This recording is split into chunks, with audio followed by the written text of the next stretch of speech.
Hello, everyone. Blah, blah, blah, blah. I'm going to try that again. Hello, everyone. Welcome to Dirty Talk, a Dirty 20 Nerd Bar podcast. My name is Jason. My name is Zach. And behind the camera, as always, we have James P. Sullivan from Monsters Incorporated. Rich Brumpton, our producer. Hi, Rich. Hey. It's Wednesday night. Just got done with D&D. I didn't kill anybody again.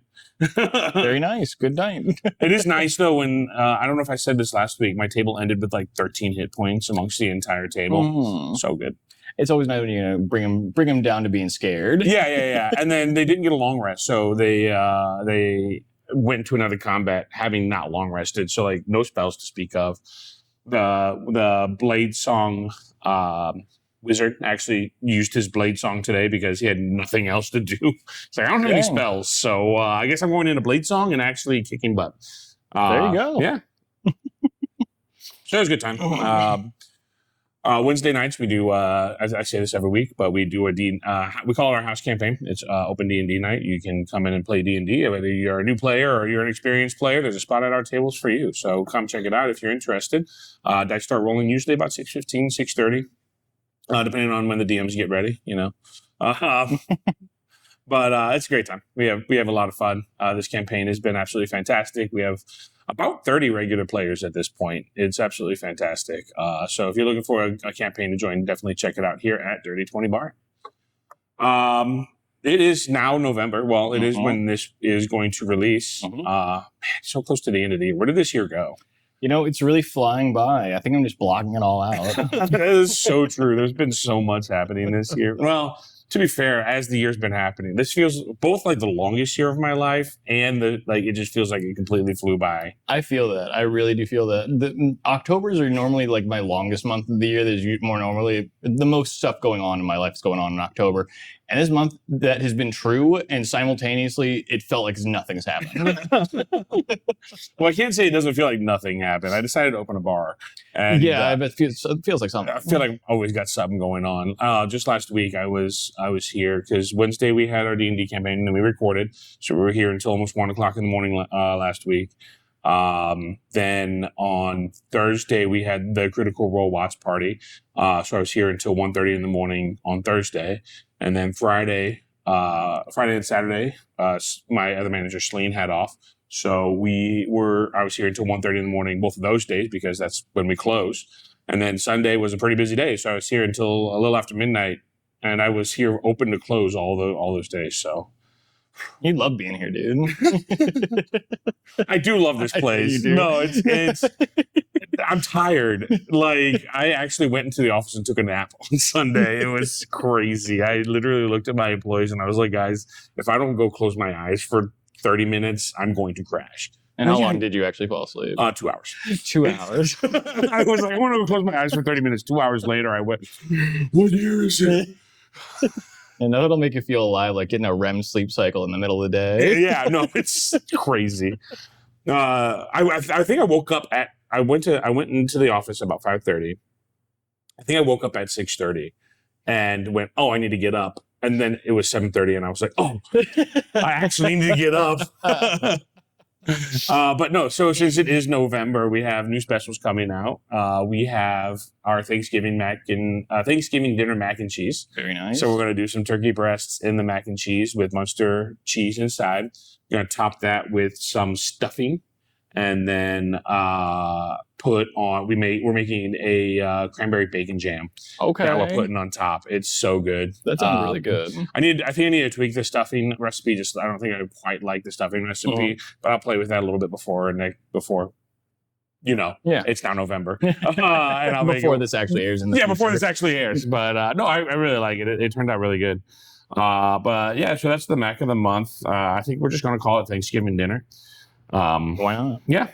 Then we have new drinks of the month. One of my bartenders came up with a shot, and I cannot, for the life of me, remember what it is. I probably should have figured that out before we started filming. It's a better way to talk about it. But my other bartender, Aaron, came up with a apple cider drink, and it is actually really tasty. It's made with Crown Apple, honestly, you tasted it. I did. It was really good. Yeah, it tastes like Crown Apple, to be perfectly honest. Like, Crown Apple has that very distinct flavor. It's a great flavor. Yeah. But it's really good. It's a great apple cider drink. This one is on ice. I don't know. I feel like maybe we could serve it warm too. Probably won't, but Yeah. I feel like it needed a bit more cinnamony taste to get by for being warm. Fair point. Yeah. It might make a good up drink, though. What's that? Might make a good up drink. Possibly. Yeah. But yeah, no, it's really tasty. They both did a great job with their drinks. I got to taste the shot. I don't remember anything about it. To be perfectly honest, not because I got too drunk. A good shot. Man, I just took that and I forgot everything about it. No, I had it one time and I just can't remember what was in it. But I remember thinking it was really good when I had it. So, nice. Mystery shot. Yeah. And this entire little bit, we've put the shot up in the shot. So the shot's in the shot. And then we're going to continue doing the fluffernutter because everybody who doesn't love Nutella and marshmallow fluff? I know I do. Yeah, on cheesecake. So we're going to continue doing the fluffernutter through the month of November. But we're doing a new dessert, actually, and it is going to be sweet potato fry casserole. Okay. So we're going to take our sweet potato fries that are actually really good. If you haven't have you had our sweet potato fries? I don't think I have. They're actually quite good. They're rib cut, and they get very crunchy when you cook them right, and they're absolutely fantastic. But we'll toss those with butter and brown sugar, and then add some marshmallows in it, and toss those, and then bake them, and it creates this nice sweet marshmallow. Yeah, you get a nice marshmallow chewy in there. It's so good. Sounds good. Then actually we're going to add a boozy option. So if you wanted to add a shot of bourbon in there too, it's a treat. I tell you what, it's so good. Definitely recommend those. We'll see how those go. If they go over really well, we might serve those year round. But there you go. They're really tasty. I definitely recommend those. And then what else we got going on for November? I mean, it is Thanksgiving. So getting into the holiday season. Got any big plans for the holidays at all? Not really. I mean, it's just normal Christmas stuff. When you become an adult, it's like you either have big plans for the holidays or the holidays just kind of come and go with no fanfare. Yeah, pretty much. Yeah. It's we try to get out and do some holiday stuff. We were trying to go out to the John Boone Walk. I haven't heard of that one. It's like an old town. It's like an old like 1800s town that got set up. Like everyone left or something, so it still exists exactly as kind of like a ghost town. Yeah, something like that. I'm probably describing this as wrong because I only go tertiarily because my wife likes going. Where's this at? But I don't remember. Oh, okay, cool. Is it like in the St. Louis area? Yes, yeah, it's local. It's a historic thing, and they show you around like the insides of these old houses, and it's specifically at Christmas. Yeah, this time of year they do a Christmas thing where like they also decorate some of the houses and talk about like what they would have been doing at Christmas time back in the day. Oh, very cool. Not a whole lot. Spoiler alert. So yeah, on Christmas Day they'd be churning butter and hitching up the buggy. Exactly. Kind of like a Tuesday in those times. Yeah. Ruth likes to. We really like to go see Christmas lights. So have you ever been to the Wave Lights over? Yeah. We used to go all the time as a kid. But I still like to go out there. It's still a very fun drive. Occasionally we'll get out if it's like a decent weather, which we do get occasionally. We like to get out and actually do the walk around instead of sitting in the car driving. Okay. So the Way of Lights is always fun. But there's also the Garden Globe at the Botanical Gardens. Yeah. And we like to go to that as well. My father-in-law has annual pass. So he gets tickets to go see all the different festivals. So we usually try to go to all of them with him. So we get to go to the Way of Lights. We get to hang out with family. And that's a lot of fun. That is a lot of fun. It's also usually like zero. Last year when we went was it was the weekend before after the huge snowstorm we had when it was like 0 degrees outside. Yeah. That Loads of of fun. fun. Yeah. No, it's so much fun. Where at the end you're just like, okay, let's get back to the building. But no, it's a great time. And I love the Garden Glow. It's a lot of fun too. So we like to go see Christmas lights. Yeah, me and my friends, when we were teenagers, we would drive over to Eureka to Jellystone National Park. Yeah. We did the Christmas lights that are over there. I've heard of Jellystone National Park. I didn't know they do Christmas lights. Yeah, they do Christmas lights over there during the December month. Oh, I have to check that out. We would always go to Krispy Kreme that was over there, grab a bunch of donuts, and then just drive through the place and eat donuts. Hey, that sounds like a great time. I'm actually going to mark this down because I need to treat Ruth this year after what I put her through the last year. There you go. What'd you call it? Jellystone National Park. Jellystone. Most of the time of the year, it's a Yogi Bear themed camper park. I mean, with a name like Jellystone, like. I would say that Christmas is the time of year that it's worth going there. It is, isn't it? Santa's Magical Kingdom? Is that what it is? I think that's what they call it. I'll have to, definitely going to have to check that place out. Have you heard of Candy Cane Lane? Yeah, that's a fun one too. It is. It's just the city block in downtown St. Louis, and all the houses every year decorate. I don't know if it's like part of their like contract with moving into the house, like if somebody sells the house, or if like there's one person that does it and sets it all up. I'm not sure, but it's an entire city block, and you can walk or drive through. It's fun. It's a very short experience, but still very, very fun to do. It is a lot of fun, and I also wondered, how that gets set up. Is it like a neighborhood thing? Like, when you start moving in, does the HOA approach you like a gang, and they're like, "Hey, you got new Christmas lights? What's your Christmas light situation? We're gonna run you out of town." Could you imagine an HOA? Like we all know, HOAs. Your thoughts on HOAs? Like, there's. I understand why they get put into place. I think that people take any modicum of power and will go insane with it. Okay, yeah, that's fair. But like, could you imagine like an HOA that like, it's Christmas time. Why aren't your lights? It is November 30th. Why aren't your lights up yet? It's a perfect time to put up Frosty.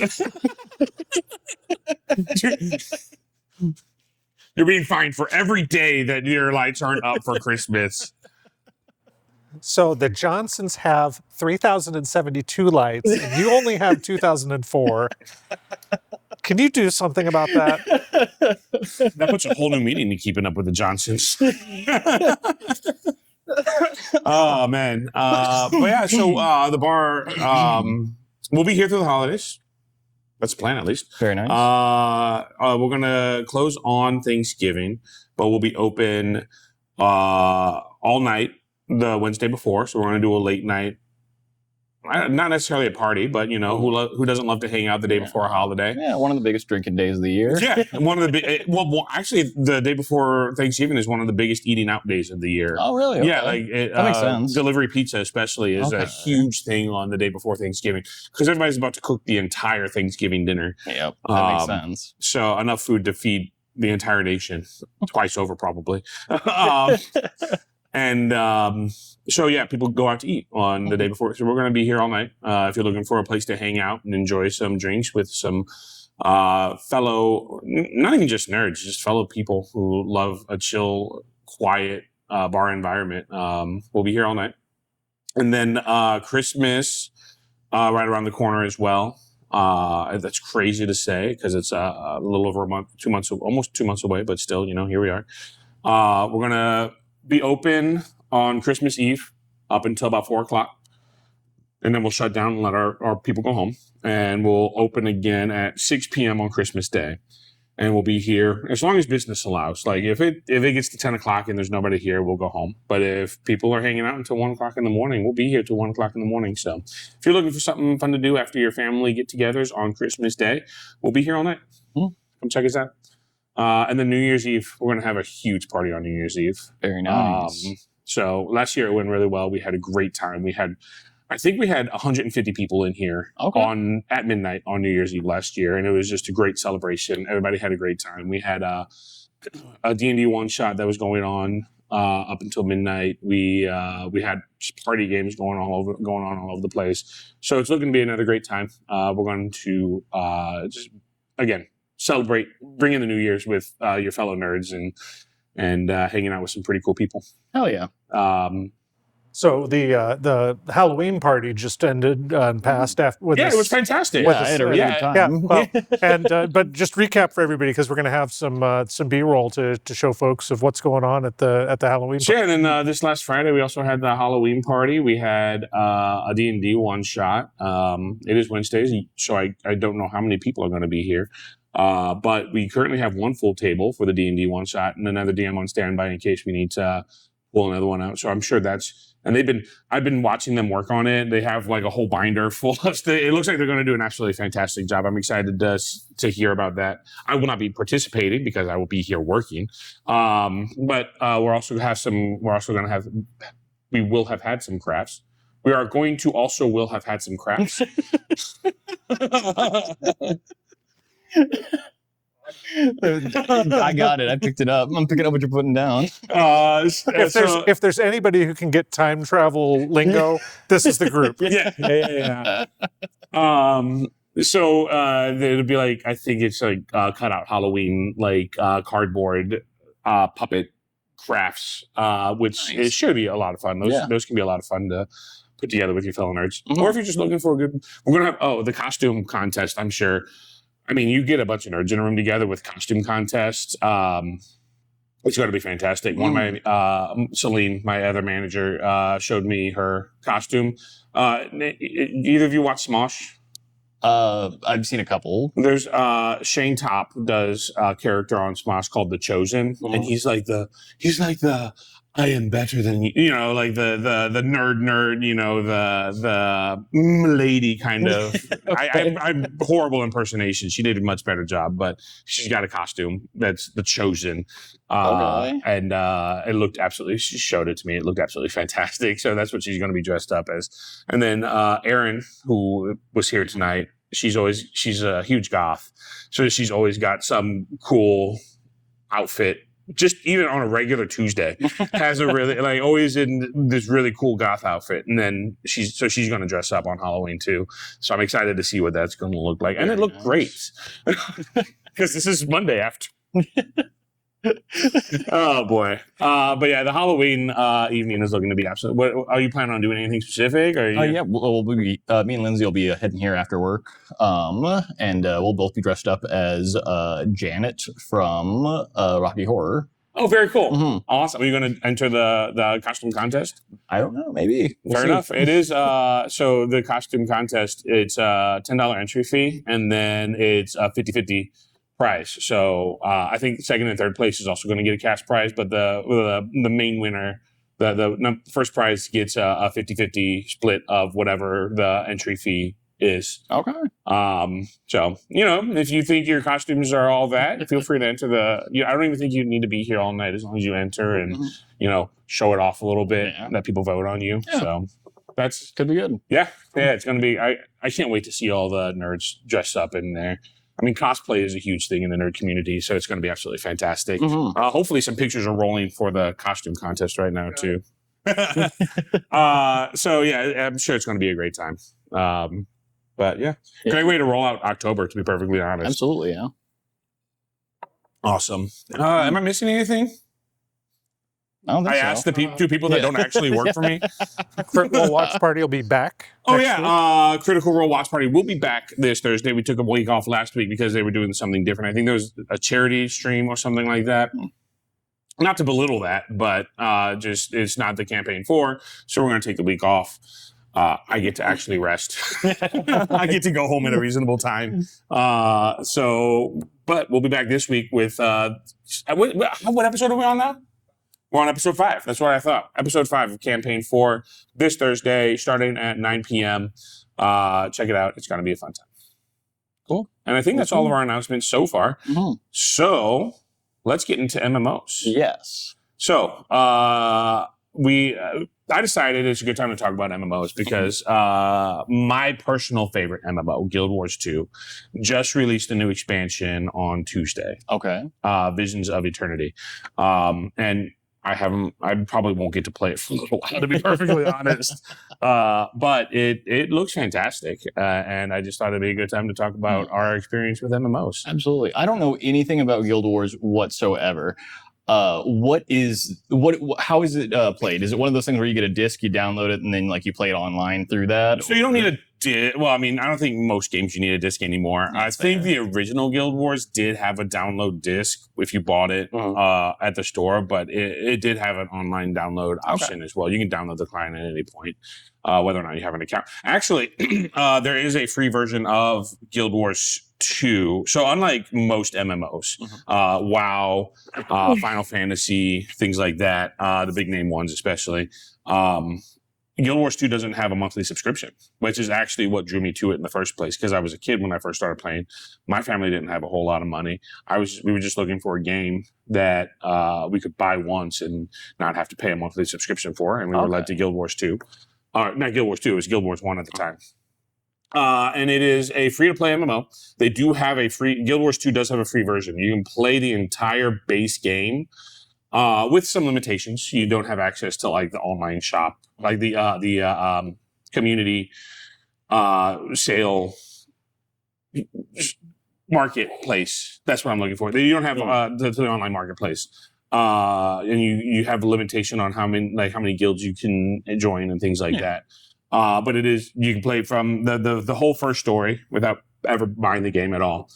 And it's a lot of fun. So the Guild Wars came from the people who actually were developers on WoW. Okay.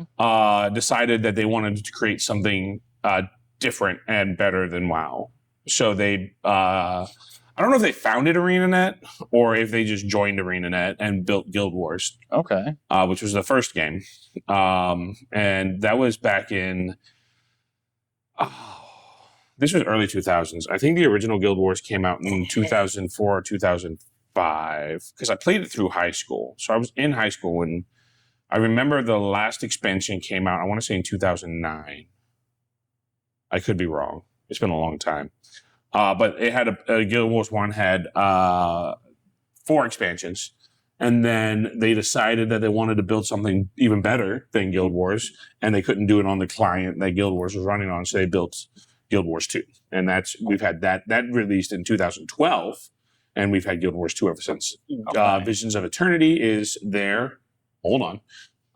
Let's see. They had Heart of Thorns, Path of Fire, End of Dragons, Secrets of the Obscure, and now Visions of Eternity. So this is their 5th expansion for Guild Wars 2. And they've had a lot of releases in between. So the first few releases also had like a secondary release that as long as you own that base game, you got access to the secondary release called a Living World season.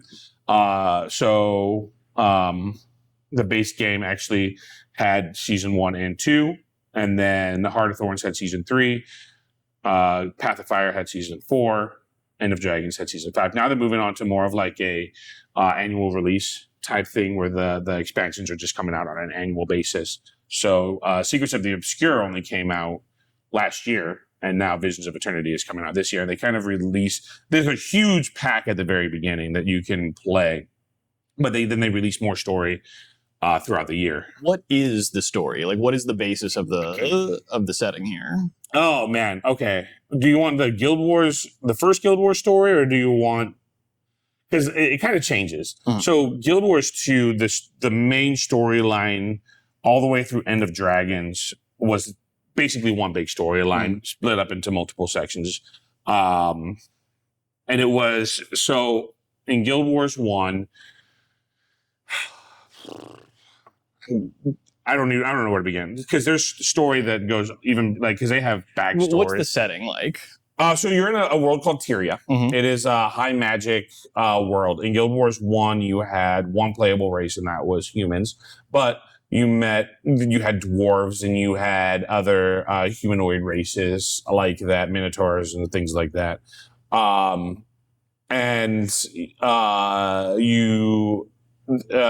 was the humans were fleeing their home city of Ascalon because they were being taken over by the Char, which was a cat-like race, more animalistic in nature.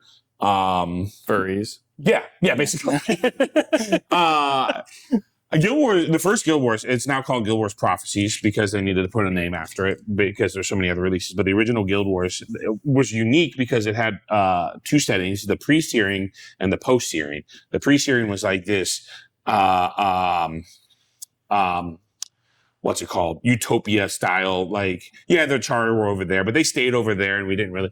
But then at some point, the Char got a hold of this very powerful weapon, destroyed all of Ascalon, and the humans had to flee Ascalon.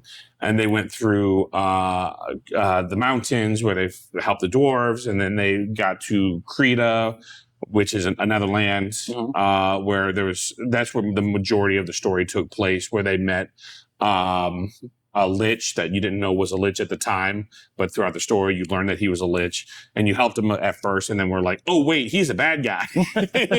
And eventually had to beat him at the end of the story.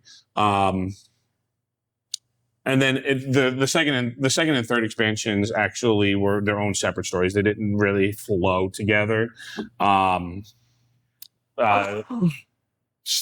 Factions, Guild Wars 2 factions. It was like a zombie apocalypse type story where the people were being infected by there was a old assassin named Shiro who was coming back to life, and him coming back to life was causing the afflicted, is what it was called. To basically, his presence in the world was creating these afflicted monsters to run rampant. So you eventually have to beat Shiro. And then the third one was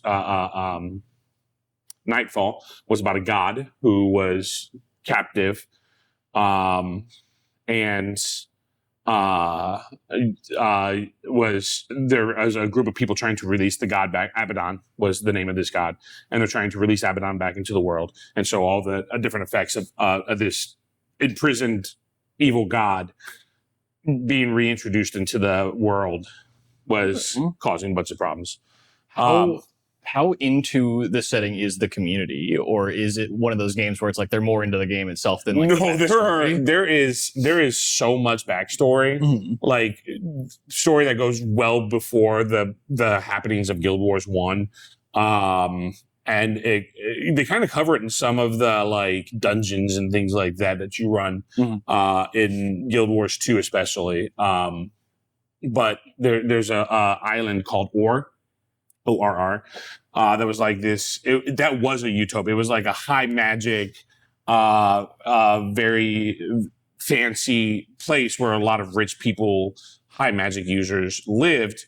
And then the Char, I believe, were trying to take it over. And instead of letting the Char get it, they sank the city into the ocean, which caused like a huge tidal wave to wipe out parts of the land. And then before the happening between Guild Wars 1 and Guild Wars 2, Zaitan, which is an elder dragon, resurfaced ORR to bring all the dead people back to life because he has control of the undead. As he does. What's that? As one does. Yeah. Which, again, caused another tidal wave to destroy a bunch of stuff. Okay. Yeah. Lion's Arch is one of the main human settlements, and it's been destroyed like at least 5 times that I know of. Fair enough. Yeah, it's so tempting to just destroy it. Yeah, no, it's you know how human cities go. You gotta destroy a couple to build a couple. It's always drama. Yeah. But then Guild Wars 2. So the 4th expansion in the first Guild Wars was actually the only true expansion, because you could actually buy Guild Wars factions and only play Guild Wars factions. You can buy Nightfall and only play Nightfall. You don't have to own any of the previous games to play those expansions. Guild Wars. I can't remember the name of it, but it was the 4th and final expansion, and you had to actually own one of the previous expansions in order to play this one. Eye of the North, that's what it was. And it was actually a bridge. So they kind of started introducing some of the story elements from Guild Wars 2 in Eye of the North. So in Guild Wars 2, it was the awakening of the Elder Dragons. And the Elder Dragons basically... The magic power in Tyria grows and grows and grows and grows until it gets to a point where the Elder Dragons are like, oh, there's enough power for us. They wake up, they consume all the power and destroy the world, and then go back to sleep. That's kind of like the history of the world, and it hasn't happened for like 1,000 years or something like that. So you start seeing the dragons kind of start waking up in Eye of the North. And then you get races like the Asura and the Norn, which are 2 playable races in Guild Wars 2. You meet them. You start working with the Char, which is also a playable race now in Guild Wars 2. So like the Char and the humans have like a love-hate relationship because it turns out that the Char were actually enslaved by one particular faction of the Char, who then enslaved the rest of them and forced them to fight against the humans. And they were like, they just did it because that's what they had to do. But at the end of the day, they're like, we don't want to do this. So they end up being a playable race in Guild Wars 2. There is still tension there, obviously, because you have this long history of war. And then there's a fifth playable race called the Sylvari, which are a plant, and they're a plant race. And their origins are a little unknown at the beginning of Guild Wars 2. They just were born out of a tree. Like legitimately, they just started existing. There's this, it's called the Grove.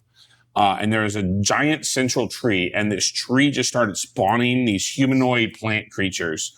And there was a group of them, the Firstborn, I believe is what they were called. It was like the first 100 or so of these Sylvari that woke up from this tree. And eventually, there's a whole civilization. And it turns out that they are actually minions of one of the Elder Dragons. So you have Zaitan, which has control over the undead. You have Mordramoth, which has control over plant life, and that's where the Sylvari come from. You have Zaitan, which is the crystal dragon. He just basically turns everything into... Not Zaitan, what did I say? Krakatoric is the crystal dragon. He just basically turns everything into crystals. If it helps, I'm not tracking these names. That's fine. That's fine. You have Jormag, who is the ice dragon, and Primordus, which is the fire dragon, and then you have Suwan, is like the dragon of dragons, like basically the leader of the Elder Dragons. Dragon. Yeah, big old dragon's dragon. How is the community for the game, to be honest? Usually, obviously, any video game community, you're going to have the people that suck. Mhm. But for the most part, the Guild Wars community is actually pretty solid. So Guild Wars 1 is actually still a live game. You can the servers are still active. People are still playing it. People are still buying the game. Especially people who get into Guild Wars 2. Some of them want to go back and play Guild Wars 1, so they buy it. And the community is pretty solid. If you're looking to get into some higher end content, people are more than happy to help you out. There's obviously the people who play nonstop. I was trying to build what's called a legendary weapon, which is like it's a prestige weapon at best. It's got the same stats as the tier below it that is easier to craft, but you have to like go through like certain quests to get it. You have to complete certain dungeons a certain number of times. Are these legendary weapons, are they like specific to your character, or are those like tradable?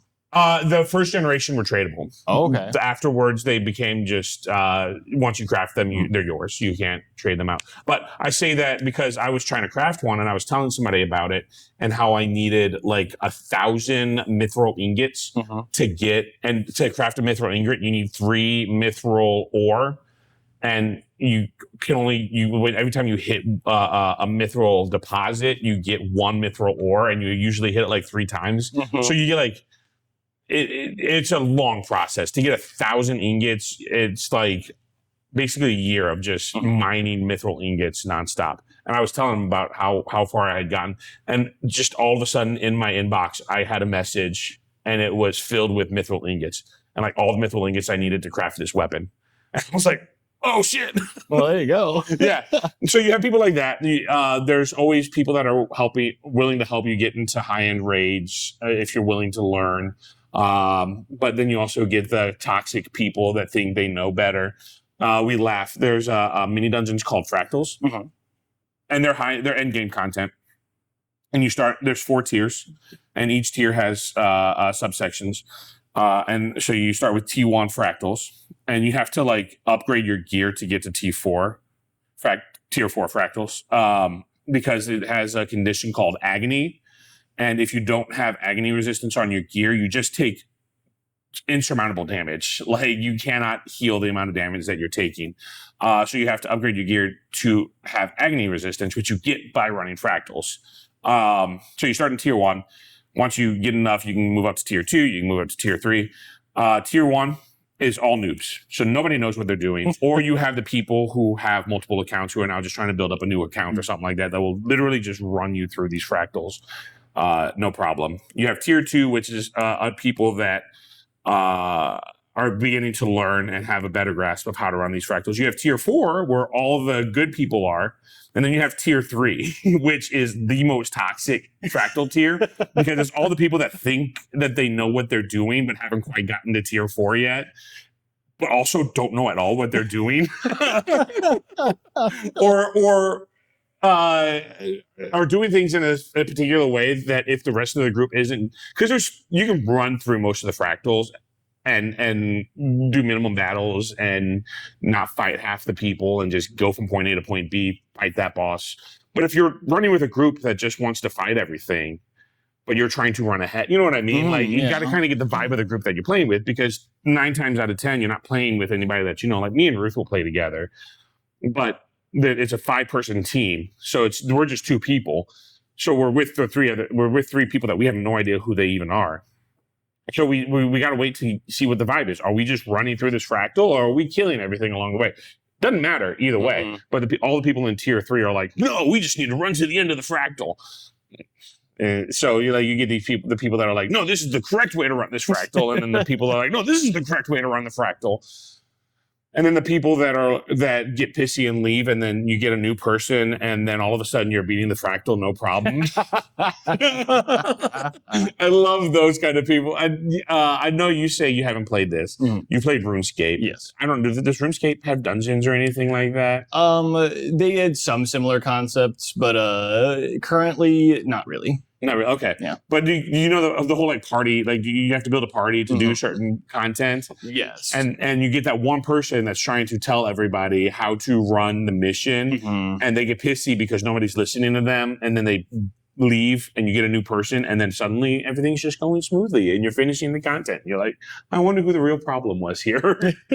No, and they do have that content in RuneScape. It's not called dungeons; it's called raids. My brain wouldn't connect those two together. But so what's RuneScape like? So RuneScape is it's been around for a really long time. It's been around since the early 2000s, but it's always been an online only game. You play it through your online browser. Web browser, right? Yes, your web browser. It doesn't have like a downloadable client or anything? It didn't for a while. It does now. Okay. When it first started, it was it was a 2D game that utilized its 2D graphics to appear 3D. It'd basically be a 3D landscape that had 2D graphics that would then turn to face different directions based on where you were facing. And then like background things would move slower than the foreground things. Okay, cool. And so it was stuff like that. It upgraded to what was called RS2 in like 2000. I don't know. I'm sorry. 2002-ish. Don't Starve? Yeah. Have you played Don't Starve? Mm-mm. Okay, never mind. I feel like the graphics in Don't Starve are similar to what you're talking about. But go on. I gotcha. And it really blew up with RS2. It was a fully 3D style where they were fully... RuneScape 2. It was fully 3D rendered characters on a 3D landscape. It is the most iconic style that RuneScape knows. But the game got really, really, really, really big, and a lot of the more expensive items became status symbols. Then there became a large external trading system where people would go to websites that were against the rules to go to in the game to buy large quantities of gold from players that had farmed it. So because there was this now external economy of real money being traded for in-game money became very sought after, and some shady things began happening, and it became kind of a scummy place to be sometimes, and you could get scammed really easily out of all of your in-game gold because people would then sell it for real money in real life.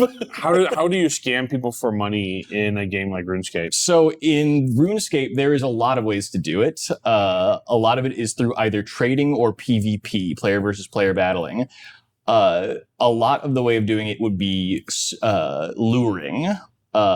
in RuneScape, there is one section of the map that is dedicated to PvP, and that's the wilderness. In the wilderness, you are just allowed to kill other players as long as they are within the level range that you are. Before, there wasn't that level range thing. And so very experienced players would find newer players, tell them that they would take them somewhere where they could learn how to do something, a skill, or get a good item, take them into the wilderness far enough to where they couldn't escape, and then murder them and take all of their things. Oh, that's bogus. It evolved into gambling, where there was the PvP arena, where you could then do PvP and gamble in-game money on who would win, whether it would be you playing or you watching someone and then gambling on them. That turned into a really bad toxic area where people were going into actual gambling debt, were borrowing money from real life, like online places to borrow money from to buy in-game gold and then losing it in bets for PvP games. There were streamers who were like thousands of dollars in debt in RuneScape gold. They eventually had it got so bad they removed that feature from the game entirely. And then you can also like manipulate the PvP too, couldn't you? Like, couldn't you? Yes, there was. So you could 100% control the rules for what was going on in the PvP. So a lot of people would do where they would block out every single rule except for a single like knife. You could each have a knife, and then you would fight 1v1 with the knife, and it would be effectively a 50-50 shot of who would win. But there were ways that you could, at the very last moment, change the rules slightly and hope that they didn't notice before they hit the accept button on the fight. And then you'd pull out like a magic staff and you start casting spells at them when they only had a knife. Oh my god, that's crazy. Yeah. There was a really big an in-game historical event called the Falador Massacre, where a guy was having a house party because they just introduced the construction skill where you could build your own house now and then decorate it with all sorts of stuff in it. And inside the house, you could have a small PvP arena where people could fight each other. And there was really nothing to it. It was just a fight simulator for the game. But there was a party that went on that was really big, and there was too many people in this guy's house. And his, I believe what happened was his computer started lagging because there was too many people there. It couldn't render them all. So he hit the button to kick everybody out of his house all at once. This did something to cause a glitch where the people who were fighting in the PvP area of his house still had the ability to attack people as though they were in the PvP area of his house, but they were now outside of the house in the real part of the game. So this caused a huge problem in the area around the house portals where people were just murdering people left and right. And there was just this huge massacre going on there. Most of the people there were immediately being banned and, logged out forcibly. One person realized that this was an opportunity and he was going to make the most of it. And so he got all of his friends onto a stream or onto a call together. They all got together and gave him all of their best fighting equipment so that he could be as strong as he could possibly be. And he went to an area where people tend to stand around in their high-level gear and show off their expensive stuff. And he just started murdering people there. And he started getting some of the most expensive items in the game. And he was wearing what's called a party hat. So the game was made in Britain. So the first Christmas that they had Christmas crackers, and you would get little paper party hats out of them.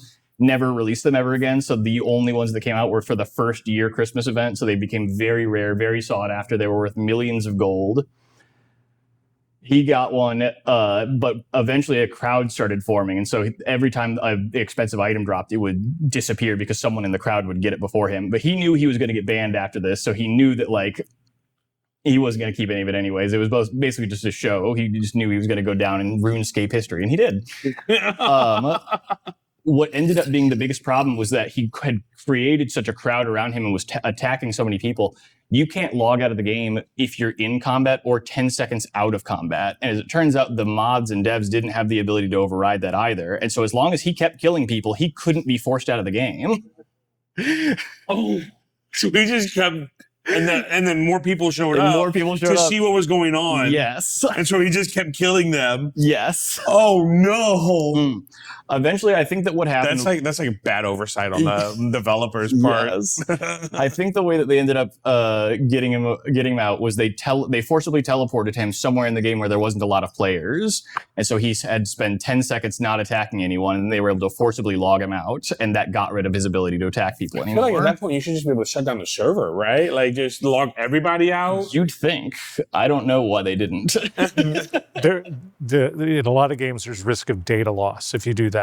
That's fair. Like Yeah, a whole but- bunch of people would like lose the day's progress, Oof. And that Yeah, could but be if you're talking huge. about that would also and people that aren't involved at all. yeah, but then you also have the people that lost all their high-end gear and are now like that gear is just with random people. So it's almost like it'd be better to just reset the server to before that happened. And if people complain about having a loss, hey, here's 1,000 gold. Like this sucks. We're sorry. Here's 1,000 gold on the house. You know what I mean? Like Yeah. And to be fair, at the time, the company was considerably smaller. It was only like a handful of guys working in an office together, and so they were just getting emails like, "Everyone on your game is dying. They're all dying." Could you imagine just chilling at home like, it's my day off. Yeah, no big deal. I believe. Oh, email. Bloop, bloop, bloop, bloop, bloop, bloop, bloop. What? Let me log on to see what's going on. Oh my god! There's a mass murder happening in the game. Yeah, but some of these games, the way they store the data, there is literally no way to back it up. So it could also be, it goes back to last month. Geez. Everybody's got a new account. Congratulations. I mean, it could have been those kind of consequences. Oh jeez. Yeah. And there's a notorious amount of spaghetti code in RuneScape that they just could not really touch for a long time. So what is the idea of RuneScape? Is there a story? Yes. Is there okay? So there is a basic story that goes along with RuneScape where you are just an adventurer going around doing medieval adventuring things, and it is a high fantasy world. And so it starts out with you just being like more of a peasant, and you're just kind of helping people do random things like bake cakes and like tend their farms. But eventually, as you continue through the levels and stuff, you get more interesting quests where you end up fighting demons and wizards and all sorts of stuff. So there's a lot of different storylines that are progressed through with different quest lines. And the idea of it is kind of that you can be like, you can be any character that you want, and you can run the quests that you want to, and that's your character. Everyone just does everything. So everyone ends up just being the same character. Yeah, Everyone's done every single thing, and everyone's maxed out all their skills. And that's really all it is. So there's no like one main underlying story. It's just a series of different quests that you can do to progress Pretty much, different aspects of your character. Yes. There are major storylines that converge effectively to tell the whole story of the whole world, but it's not one united narrative effectively. Basically, the world itself that they live on is unique in that the gods that made it left a lot of like their artifacts on there. Okay. And these then power it can affect the earth itself. And so some rocks on there have magical properties, and they're called runes. And you can bind those runes to different elements to then use them for magical purposes. And so that's where like the whole RuneScape thing comes from. It's magical runes from the earth, the landscape. In terms of the major overlying stories, it's mostly about the gods.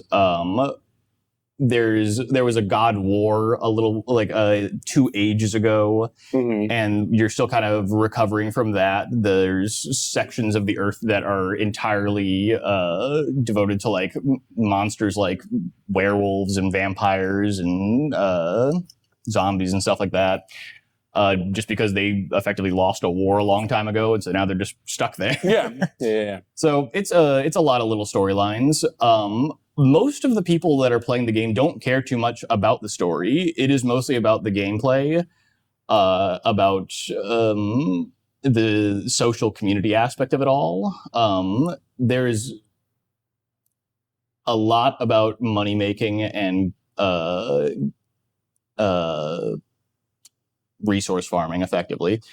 a lot of guides in game, or a lot of out of game guides, are about how to effectively do things as fast as possible to get as much GP per hour as possible.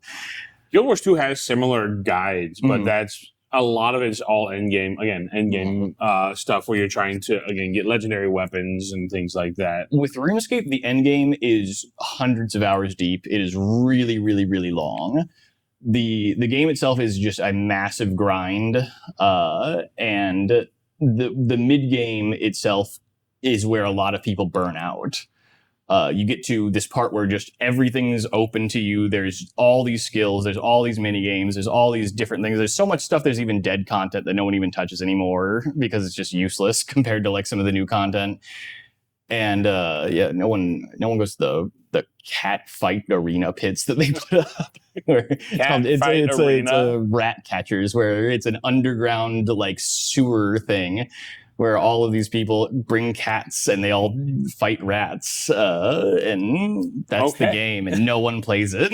So now there's just a cat system in the game where you can just have a cat and no one does anything with them. That's amazing. So what is the multiplayer aspects of RuneScape? Like, where does playing with other people online like really come into play? So that would be in the PvP aspect of the game as well as the raiding aspect of the game. Okay. So with PvP, there's two types of major PvP. There's the wilderness PvP, where in the wilderness there's stuff that you have to do in the game. So sometimes you'll just be forced to go out there for a quest or for an achievement or an item that you're looking for. And because there are these people out there looking for things, and there are dangerous monsters in the wilderness, so you have to bring some gear to stay alive, there are people there who are going to hunt you down and try and murder you and take your gear. And that is probably the most... That can just happen in the wild. Yeah, so it's one section of the game. It's in the wilderness, and that is it. But it's a pretty large area, and there's a lot of stuff in there. Yeah. So that is one of the more frustrating aspects of PvP, where like you're like, I need to do this. Like, I need to get this item to like buff my stats for this next boss that I'm going to. I need to go out into the wilderness, and then you go out there and some guy murders you and you lose all your stuff, and you're like, okay, like it's fine, I'm gonna go try again. And some other guy murders you and you're like, okay, when the developers build this game, they're like, oh, there will be a PvP aspect, but not everybody you meet in the wild is going to be murder hobo. And then it's just like, if you see another person in the wilderness, the most common response is just to log out immediately. Really? Yes, most people will log out of the game instantaneously as soon as another blip shows up on their mini map. Oh wow. So is there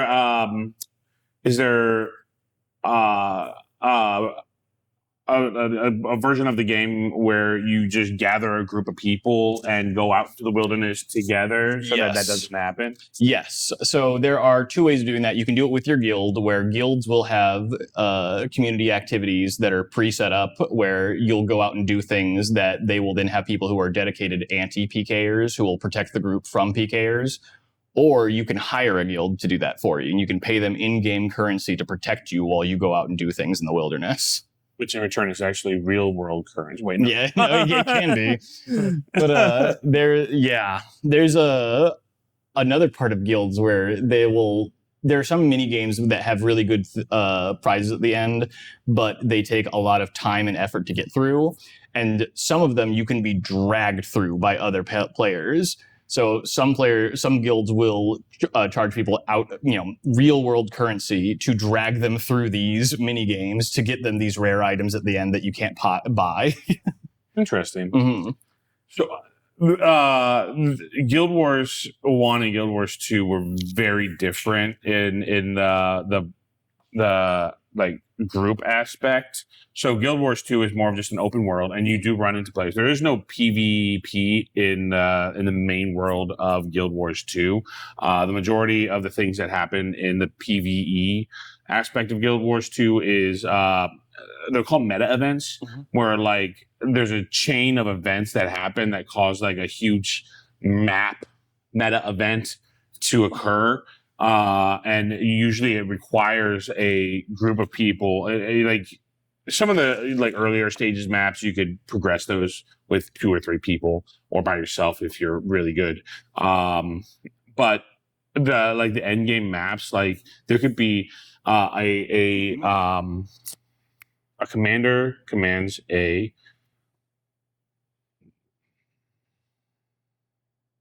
can't remember what it's a 50 people party. Okay. There's a specific name for it, but I can't remember. But it can have up to 50 people. And in some of these meta maps, there's 3 of those that are trying to complete the meta.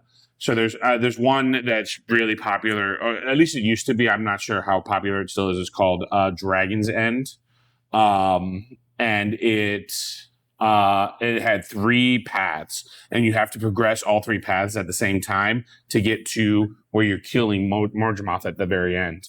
And so you have these 3 mobs that are all going down these different lanes and completing events at the same time to progress the map even further until you get to this one spot where there's these 3 big bosses, but you have to like destroy these things that are protecting them. So it's really funny because in the meta way of playing this map is you just kind of like go in circles around it, kill it. Like the majority of the mob is literally just going in circles and killing the spawns that heal the boss. And then there's like a handful of people in the middle that are just killing the boss. And but the thing is you have to kill them at the same time. Otherwise the map resets or they heal and you have to do it all over again. Which is I think is a lot of fun. You have like 150 people all playing this at the same time. And then even when you get to the boss, there's like 3 different areas that you can fight the tail, you can fight the head, and you can fight the body. And cool. you have to make sure you're fighting them all at the same time, and then the head will actually come out and attack, and then you all converge on the head and try to kill the head, and it's a lot of fun. That sounds like it. But in Guild Wars 1, one of my favorite aspects of Guild Wars 1, and I understand too why they got rid of this, because it can get tedious. Like sometimes I only had like an hour to play, and I would spend half of it doing this. And you had to look for party. Do you ever do LFG in RuneScape? LFG. Looking for group. Okay, yeah. Okay, so the main story of the game required a party, usually. And again, unless you were good and you could run the story by yourself, which is fine. Not every instance of the story could be done like that, but there are certain stories that you could. But there was up to 8 players, and you had to sit in the city that the story started on and look for a group. So then you had your different classes. You know, you had your tank, you had your healers, you had what was called a nuker, which is just a huge. They do a lot of AOE damage. You had a minion master. So you had all these different classes of people, and you had to build the team just right in order to. But again, literally, there were times where I didn't even I would get on to do a mission, and I would spend the entire time just looking for group. And then an hour later, I'm like, well, guys, this was fun. And log back out. Fortunately, once you got a good group, usually they'd be like, if you got into a group doing one storyline mission, you could follow that same group for like 3 or 4 storyline missions. And it was fantastic. But it was, so my main in the first Guild Wars was a tank. And I was decently good at being a tank. And one of my favorite moments playing this character, we were doing some end game farming. This was a map that wasn't even put out on release; it was put out later. And we were hunting for rare items. And I was out with this group, just a random assortment of people. We were farming. I'm the tank, so I run in, and I'm just attacking. And then I look, and all my party is dead except for one person, and me. And I'm just swinging away, being a tank. And I'm like, oh, everybody's dead. So I'm just like, well, I'm not going to give up. So I'm just swinging away. And this one guy, he's not a healer. He's a minion master. But a minion master has enough healing to heal their minions. Not supposed to be enough to keep a party alive, but enough to keep his minions alive. So it's just me and him. And he's throwing a few heals my way while also doing almost no damage to these guys, because the whole build of a minion master is his minions are supposed to be doing the damage. So it's just me hacking away. And I'm a tank. So like my DPS is garbage. And there was 8 enemies. And between me and him, it took us about 20 minutes. But my we gosh. wiped the entire enemy party.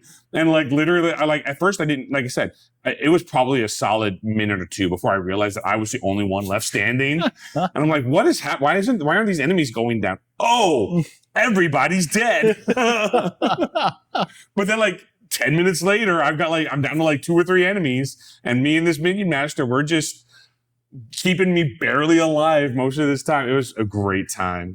But then I also built, my secondary character was a nuker, and it was just a bunch of AoEs, and I got to the point where I could just melt high-end enemies. So like there'd be a group of enemies, and the tank would go in and aggro all of them, and they all converge on him, and then I would just throw like 5 spells, and before anybody else could do anything, the whole enemy party would just wipe.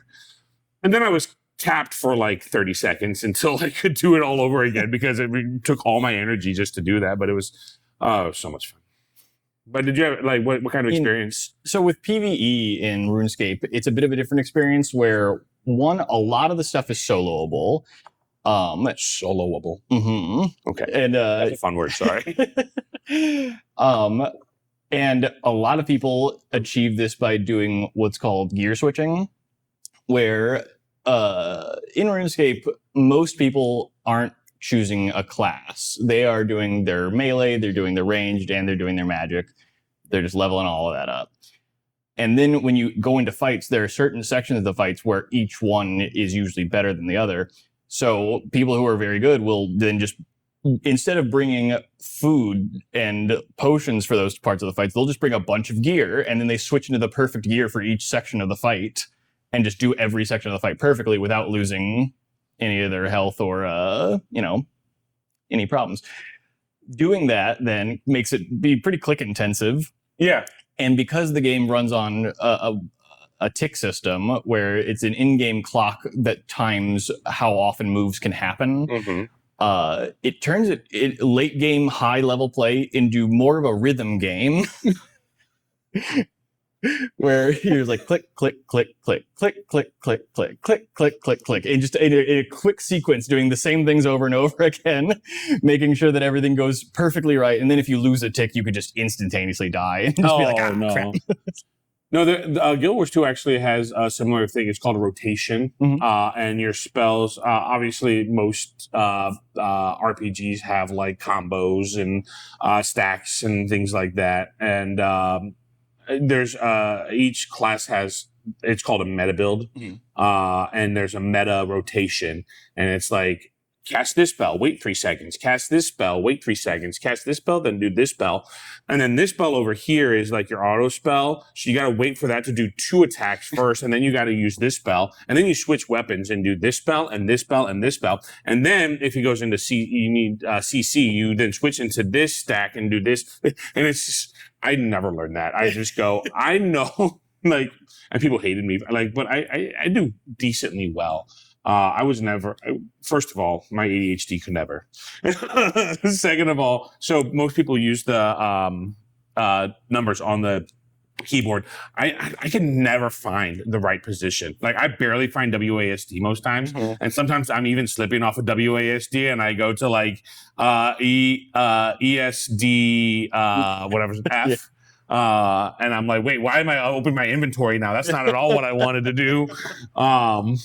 So like I can't, so I'm clicking the screen, which is not optimal for doing rotations. Cause again, it's like, you have to click this and then 2 seconds later, click that. And so if you're like looking for your error on the screen, like obviously there's that delay and everything. So, but yeah, that it is very similar in Guild Wars where you have, unfortunately, if it's mostly about DPS, so like maybe you're not killing the boss as fast if you're not doing optimal rotation, but you're probably not going to die as long as everybody else is doing at least decently at their jobs. You know what I mean? Yeah. No, I could never. The one of the builds that I was using, the DPS was supposed to be like the optimal DPS was supposed to be like 46,000 damage per second. And I was doing like, I don't know, 20 to 30, which is still great. But when you're with a group of people that expects the best, and you're doing half of the optimal damage, it's like, hey, you should be better. And I'm like, I won't be, but thank you. Yeah, with RuneScape, the ease of access to the economy is a little rough, where they have a concept called the Grand Exchange, where if you are trying to sell something, you can dump it into the Grand Exchange, label a price, and then someone else who is buying from the Grand Exchange will then buy it for that price. Yeah. It's the easiest way to buy and sell things. But because of that, it makes it so that certain activities are just not profitable whatsoever. So buying fish and using that fish to go fight monsters by eating it, Oh, okay. for I'm just health. imagining somebody. No, that's the way you gain back health points is eating stuff. Right. So you get instead of buying your food, or instead of going and fishing your food, it is more profitable to buy the food and go do the activity that you would then use the food on to get money and then buy more food, rather than going out and fishing. But there's got to be somebody that has to put that food into the economy, right? Someone has to fish, but no one wants to fish. And so to like account for that, the devs would then add like drops into areas where like people are playing a lot, that then would add like, here's a bunch of fish. Sometimes you get a drop of 100 fish from this random monster in a desert. Yeah, it's like, and you're just like, okay. And so then it warps the economy by trying to help save it. And so now the economy is just all messed up. Oh, but Guild Wars 2 fortunately Guild Wars 2 has a similar model where you have loot and you can sell it in the online marketplace. But Guild Wars 1's marketplace, there was 3 cities that you could go. At this point, I think there's 1 city, and it's Commandant. And you go there and you sit in Commandant and you go, want to sell this item. Here's its stats. Enter.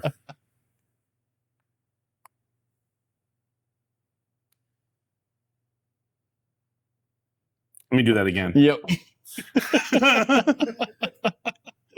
And then but there's also 100 people trying to sell stuff. So you're trying, like, if you're looking for something to buy, you're also like, it's also just scrolling. Yeah. Scrolling. So you're slowing down the scroll, but by the time you slow down the scroll, you're now like 30 seconds behind, and somebody's, nope, sorry, I already sold it. Like, oh my God. There was, and because of the prevalence of the Grand Exchange thing, because you didn't have to go through all that kind of rigmarole, people would then do merching, where you would buy low and sell high, and people would make money just by working the market itself. And that led to a lot of market volatility. Yeah. And so you could buy an expensive item and then in one afternoon lose like quarter of the value on it and end up losing millions of coins. No, I did that for a little while in Guild Wars. I would just put in, like, because you could put in a buy price for the buy price for mithril ingots could be like 5 silver, but you could put in 3 silver. Mm-hmm. You could say, I want to buy this many for 3 silver, and basically it's like people load the market, and at some point it might get down to that 3 silver point, and so now you're buying all that mithril for 3 silver, and then you just then go take that mithril and you put it back on and say, I want to sell it now for 7 silver, and it might be buying at that 3 silver mark, but at some point it's going to get back up to that 7 silver mark. And I did that for a little while, but it just was so tedious, and the return on the investment is garbage. That's the thing. Sometimes flipping can be really good. You can make a lot of money from flipping that in some kind of situations, but it's also soul crushing. It's not really worth it, in my opinion. It's like, why am I working a job? I'm playing a game. Exactly. That's have you ever played Final Fantasy? No, not even once. Not even any of the, like, not even the, okay, cool. Well, so Final Fantasy 14 is an MMO, and it's one of the big MMOs right now. So I think the 3 big MMOs are Guild Wars, Final Fantasy, and WoW. Okay. Elder Scrolls is up there, but I think those 3 are like the 3 biggest. Big 3. The big 3, yeah.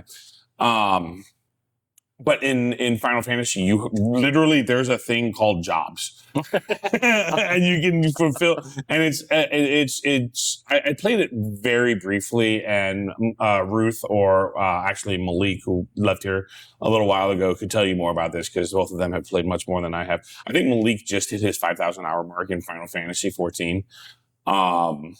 literally, you if you need an item that is only craftable, you can put in like, I will buy this item for this amount of gold, and people can go on that marketplace and be like, oh yeah, I can craft that item, and then go craft it and then sell it to you.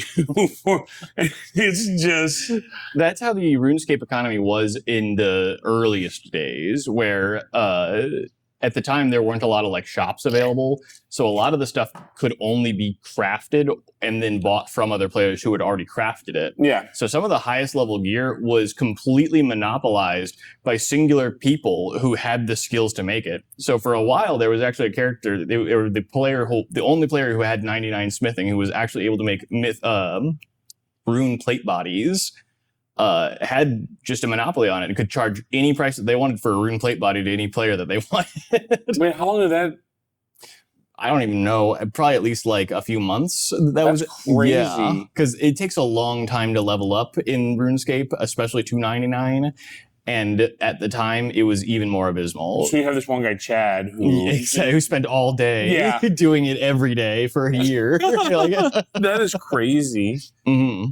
Man, unfortunately, nothing like that in Guild Wars or Final Fantasy that I know of. It's just, again, it's still just like, hey, why am I working a job in this game that I'm just trying to play and relax on? But again, at the end of the day, if you're trying to get like that prestige weapon, that prestige armor and stuff like that, you got to do. I eventually got a commander tag in Guild Wars 2, where I can have that squad. That's what it was called, squad. I can command a squad and do meta events, and those meta events are there's ones that are profitable, and they tell you which ones are profitable in the best way. And there's like certain online guides to be like, here's the most profitable way to do this meta event, and then people would like sometimes tip you like, oh hey, thanks for running that meta event. Here's a tip, and I realized I'm literally just working right now. Like I'm leading a group of people. I'm managing this group of people. I am leading them through this thing. I'm making sure that certain aspects of this meta event are being taken care of. I'm managing. I'm delegating.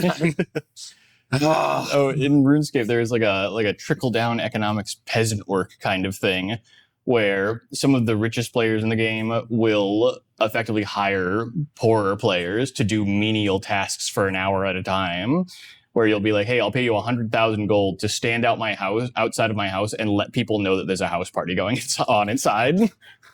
So you're a bouncer. Yes. You literally just, hey, house party. Yes, come on in. Flashing one, house party inside this user's name.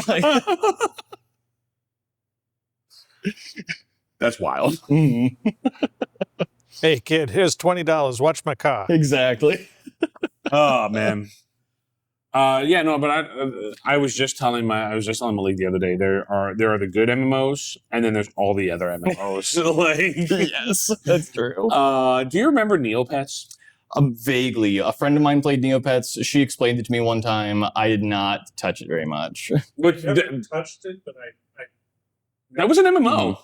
It was effectively an MMO. I played it for very, very briefly, and I remember nothing about it. I just know that there was PvP. There were like different events that you could do, and yeah, that was wild. There was a Club Penguin, which I've heard of Club Penguin. Don't know anything about it. Club Penguin was fun.